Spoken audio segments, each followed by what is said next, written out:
गहरी सोच के कारण दुनिया में इतने सारे आविष्कार हुए। अगर हमारी इस दुनिया के वैज्ञानिक गहरी और ज्यादा सोच नहीं रखते तो इतने सारे आविष्कार कैसे होते? कैसे ये गाड़ियां बनती? कैसे ये बिल्डिंगें बनती? कैसे ये मशीनें बनती? जरा सोचो।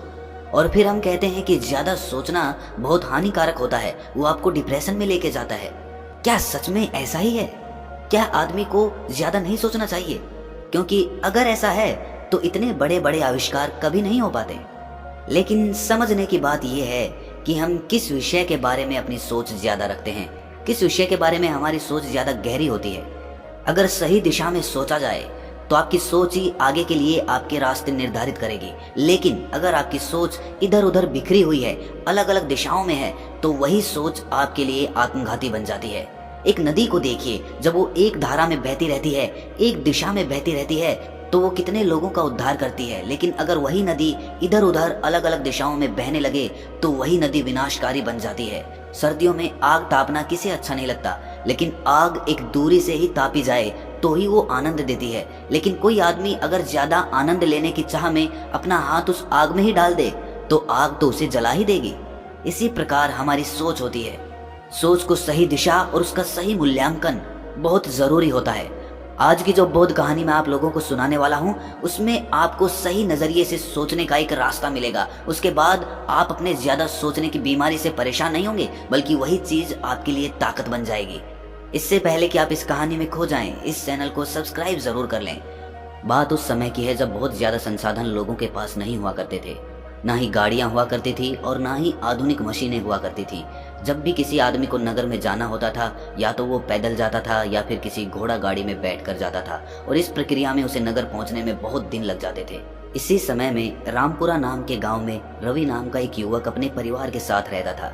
रवि अभी 22 वर्ष का ही था, लेकिन उसमें युवा होने का जोश और उत्साह था। वो हर काम बड़ी लगन के साथ करता था और अपने काम को अंजाम तक पहुंचाकर ही दम लेता था। जब भी किसी के साथ कुछ बुरा होते देखता तो वहीं पर वो उसका विरोध करता और सामने वाले आदमी को उसकी गलती का एहसास कराता था।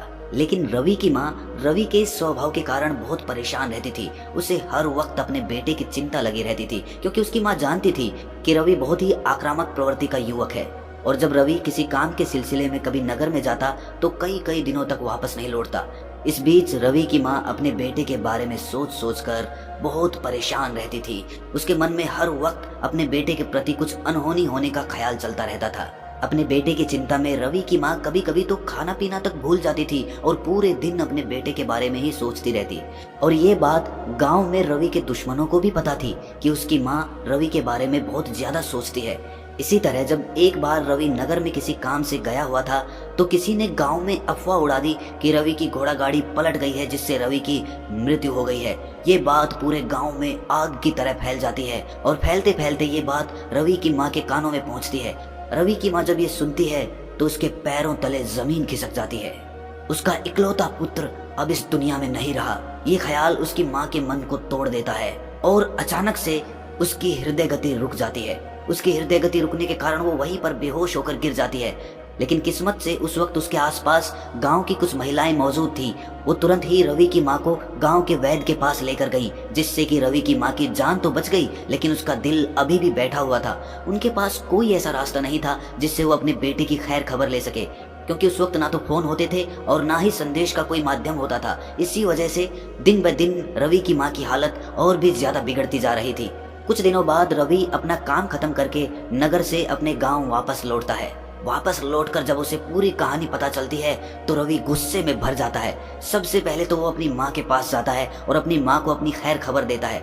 अपने बेटे को जिंदा देखकर उसकी माँ की सांस में सांस आती है। उसके बाद रवि अपनी माँ से कहता है कि माँ, जिन लोगों ने ये झूठी खबर गांव में उड़ाई है उन लोगों को मैं अच्छे से जानता हूँ। वो सब मेरे दुश्मन हैं और मैं एक एक को उनकी गलती की सजा दूंगा, तुम बीच में मत आना। लेकिन रवि की माँ अपने बेटे को लेकर बहुत चिंतित थी। उसने अपने बेटे के सामने हाथ जोड़कर कहा कि रवि, मेरे बेटे, ऐसा मत कर। अगर तुझे कुछ हो गया तो मैं जिंदा नहीं रह पाऊंगी। अपनी माँ की ये हालत देखकर रवि की आंखों में आंसू आ जाते हैं और उसका सारा गुस्सा ठंडा हो जाता है। एक बात जो रवि के मन को परेशान कर रही थी वो ये थी कि उसकी माँ की हालत अब भी ठीक नहीं हुई थी। इसीलिए रवि अपनी माँ का इलाज कराने के लिए उसे नगर में लेकर जाता है। वहाँ पर वो अपनी माँ को किसी बड़े वैद्य को दिखाता है, लेकिन बड़ा वैद्य उसकी नब्ज देखने के बाद कुछ दवाइयाँ देकर कहता है कि आपकी माँ को वैसे तो कोई रोग नहीं है, बस वो ज्यादा सोचने की बीमारी से ग्रस्त है। और वास्तव में ऐसी कोई बीमारी नहीं होती है, आदमी को खुद ही अपना मन काबू में करना पड़ता है। ये सब जान लेने के बाद रवि अपनी माँ को वापस अपने घर पर ले आता